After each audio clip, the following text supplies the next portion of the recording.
rel kereta api, misalnya dari Cipatat sampai Padalarang, sehingga nanti jalur Bandung, Cianjur, Sukabumi, Bogor bisa dilalui kereta api. Nah, karena pada masa itu perjalanan kereta api dari Bogor, Sukabumi, Cianjur, Bandung, Padalarang itu bisa dilakukan.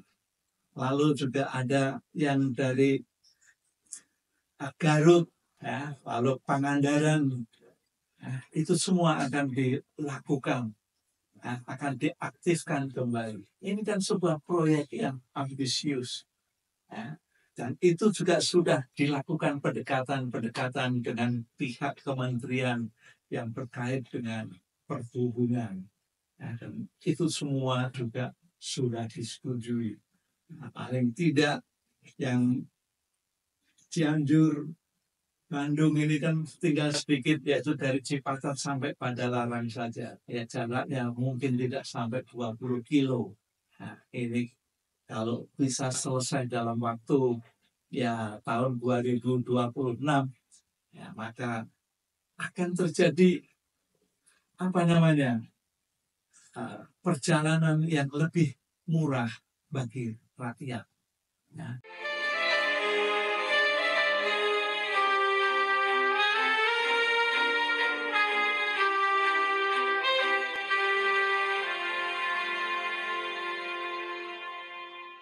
Sahabat usia Mas, saya masih ingin berbicara tentang Deddy Mulyadi praktisi Gubernur Jawa Barat. Mengapa? Karena memang Deddy Mulyadi semenjak dilantik di Istana Presiden, ya, hingga saat ini sepak terjangnya boleh dikatakan sungguh sangat luar biasa. Yang pertama kali dilantik kan menggegerkan dunia pendidikan, yaitu adanya kepala sekolah yang di Depok itu dicopot sementara, ya, artinya dicopot tidak untuk melakukan tugas ke kepala sekolahan gara-gara melanggar aturan, yaitu melakukan memberangkatkan study tour anak-anak sekolah yang dipimpin oleh kepala sekolah di SMA Negeri 6 Depok itu. Nah, terus menerus ada setiap harinya. Lalu ada juga tentang yang di daerah puncak tempat wisata itu juga langsung dibongkar. Ya, begitu banjir, ya, daerah Bekasi itu juga langsung ditangani, sungai-sungai dibersihkan, ya, artinya dinormalkan kembali yang tadinya sudah ditembok, ya, atau dicor, dihancurkan, kan sekarang sudah bisa berjalan lagi dengan baik. Nah, sepak terjang ini memang sangat disambut oleh rakyat Jawa Barat secara khusus. Ya. Apa yang dilakukan selalu diapresiasi oleh masyarakat, selalu diberi jempol, ya, diacungi jempol bahwa dia adalah pemimpin yang betul-betul ada di hati rakyat. Dan perlu diingat, Deddy Mulyadi adalah punya prinsip tentang kepemimpinannya, yaitu apa yang diperoleh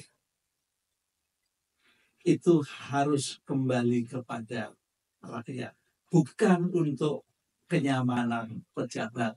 Ya.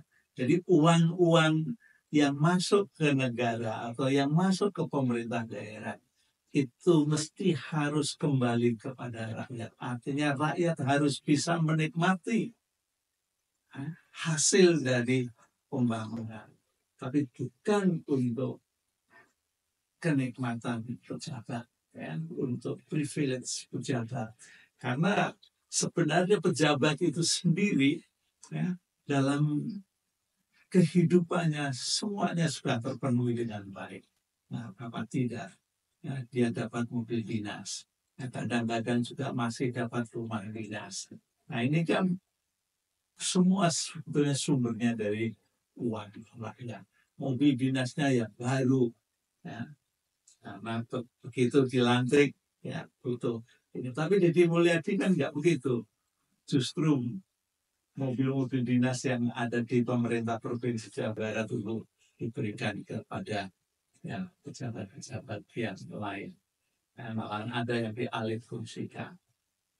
Nah, dan yang lebih penting lagi langkah-langkahnya yang sangat kontroversial, tapi juga ada hubungan dengan pemerintah pusat, tapi juga ada yang menyebabkan masyarakat itu gelisah. Ya, apa itu sepak terjang yang seasas, sejalan dan sangat mendukung dengan programnya pemerintah pusat, yaitu yang dicanangkan oleh Presiden Prabowo. Yaitu yang pertama hanya tentang efisien anggaran. Nah, efisien anggaran ini boleh dikatakan dilakukan secara besar-besaran. Ya. Sebagai contoh, ya, yang beberapa hari yang lalu dikemukakan bahwa anggaran rutin yang untuk publikasi, ya, untuk media itu mencapai 50 miliar, itu bisa dipangkas hanya menjadi 3 miliar saja. Ini kan sebuah efisiensi anggaran yang sangat luar biasa. Dan ini sulit sekali bisa dilakukan oleh siapapun sebetulnya. Tapi karena Deddy Mulyadi sanggup membuat aturan-aturan yang luar biasa. Selain itu kan perjalanan dinas itu juga dipangkas, ya. Bahkan ada yang dipangkas sampai 0 rupiah. Jadi hilang sama sekali. Dan dari situ ada dana sebesar yang terkumpul sampai 5 miliar. Triliun, ya, bukan miliar, tapi 5 triliun. Dan ini semua nanti akan dipakai untuk kesejahteraan rakyat di Jawa Barat. Dan dia juga punya program yang boleh dikatakan sangat ambisius. Ya. Apa keambisiusannya? Ya, sebetulnya pastilah berhubungan dengan pendapatan daerah. Tanpa pendapatan daerah yang besar, ya sangat susah untuk bisa melakukan sebuah proyek-proyek yang saya katakan itu kegiatan yang ambisius. Sebagai misal, dia ingin melakukan pengaktifan rel-rel kereta api yang dilakukan oleh pemerintah kolonial Belanda. Ya, nantinya akan dihidupkan kembali rel kereta api, misalnya dari Cipatat sampai Padalarang, sehingga nanti jalur Bandung, Cianjur, Sukabumi, Bogor bisa dilalui kereta api. Nah, karena pada masa itu perjalanan kereta api dari Bogor, Sukabumi, Cianjur, Bandung, Padalarang itu bisa dilakukan. Lalu juga ada yang dari Garut, ya, lalu Pangandaran, itu semua akan dilakukan, akan diaktifkan kembali. Ini kan sebuah proyek yang ambisius, ya. Dan itu juga sudah dilakukan pendekatan-pendekatan dengan pihak kementerian yang terkait dengan perhubungan, ya, dan itu semua juga sudah disetujui. Nah, paling tidak yang Cianjur, Bandung ini kan tinggal sedikit, yaitu dari Cipatat sampai Padalarang saja. Ya, jaraknya mungkin tidak sampai 20 kilo. Nah, ini kalau bisa selesai dalam waktu ya tahun 2026, ya, maka akan terjadi perjalanan yang lebih murah bagi rakyat, ya, bagi penduduk yang ada di sekitar pengaktifan rel-rel kereta api yang tidak bisa dilakukan pada saat ini. Ya, dan itu jelas ya dapat mendorong juga pariwisata, juga tentang perekonomian. Dia juga ingin membangun, ya, jalan-jalan, ya, yang sudah ada, yang jelek-jelek itu menjadi perbaikan, diperbaiki sehingga mulus. Dan itu pun dapat dilihat program yang boleh dikatakan, saya katakan mungkin tidak pernah muncul, yaitu pembebasan pajak kendaraan. Ya, sudah nunggak 10 tahun, nggak perlu bayar 10 tahun, tapi bayar yang tahun ini saja. Dan itu uangnya juga ternyata terkumpul sehingga miliaran rupiah. Dan itu nanti pasti bisa dipakai untuk pembangunan jalan-jalan. Ya, yang jalan-jalan rusak bisa terjadi mulus, ya, sehingga perjalanan juga lancar, ya, ekonomi juga semakin meningkat. Dan itulah bagian yang diinginkan oleh KDN.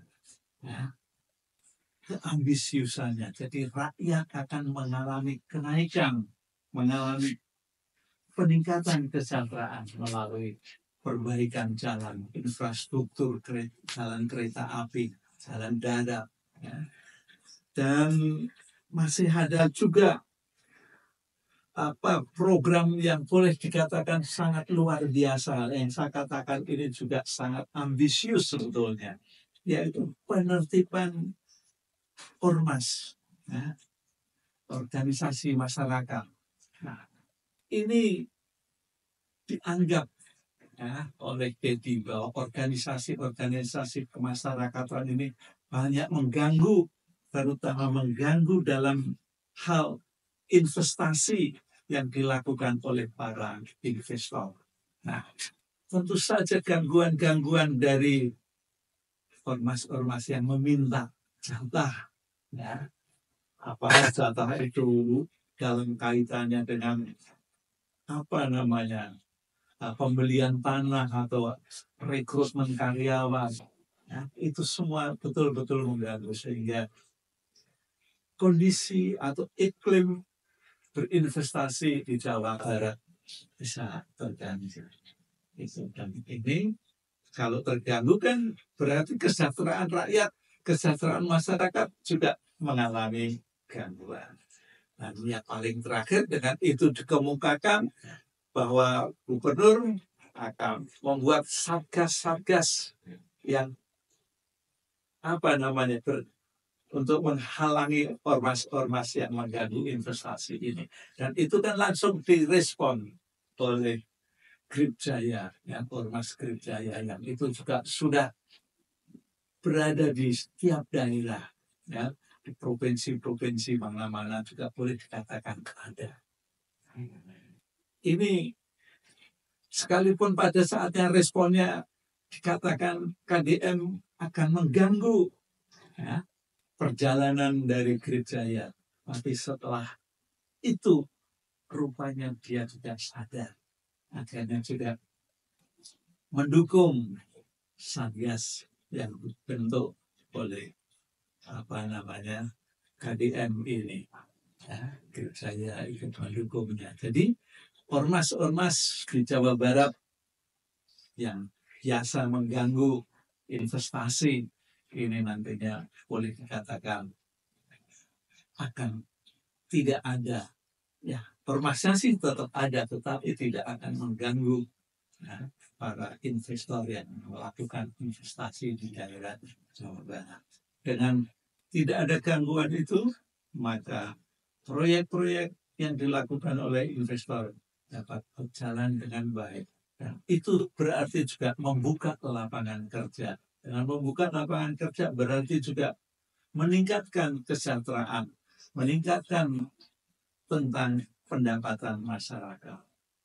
Ini semua tentu akan menuju ke kemakmuran masyarakat di provinsi Jawa Barat. Nah, itulah yang menjadikan hal-hal mengganggu, ya, dan itu bisa terjadi dengan baik untuk diatasi. Dan yang lebih penting lagi di KDM Dedi Mulyadi ini mestinya dengan beberapa stafnya, pejabat-pejabat eselon di tingkat provinsi itu juga harus selaras, harus sejalan. Dan semua pejabat, baik termasuk diri dari gubernur itu sendiri, harus bisa menerima kalau mendapatkan kritik, ya. Dan ada harapan dari publik, itu juga mesti harus ditampung, harus dikelola dengan baik. Kalau tidak, nantinya juga akan menjadikan hal-hal yang tidak baik juga. Karena hal yang tidak baik pasti akan menarik hal yang tidak baik. Sebaliknya, hal yang baik pasti akan menarik yang baik. Nah, contoh-contoh ini sudah terwujud dalam sepak terjang Deddy Mulyadi. Karena memiliki visi yang baik, memiliki tujuan yang baik, bahwa semuanya untuk kepentingan rakyat, untuk kepentingan masyarakat, bukan untuk dinikmati oleh pejabat. Karena pejabat sendiri sebetulnya sudah cukup banyak apa-apa yang diperolehnya. Ya, jadi dengan demikian, sepak terjang KDM jangan sampai turun, tapi terus-menerus naik. Dan itu sudah dibuktikan melalui kegiatan-kegiatan yang dilakukan, ya, baik melalui komunikasi di masa kini, ya, yang itu melalui platform YouTube-nya, ya, dia melakukan apa yang dilakukan selalu dapat dilihat oleh masyarakat. Ya, masyarakat pun kalau cocok pasti mendukungnya. Sebagai bukti ketika KDM turun ke sungai, ya, membersihkan sampah, masyarakat pun juga turun. Malah ada ibu-ibu juga yang turut membantu gubernur bersih-bersih di tempat yang kotor. Dan itu tidak pernah terjadi oleh gubernur manapun, ya, yang ada di Provinsi Jawa Barat ketika harus membersihkan hal-hal yang tempatnya. Oke, sampai di sini kita jumpa, dan jangan lupa memberikan komentar dan memberikan apresiasi. Baik.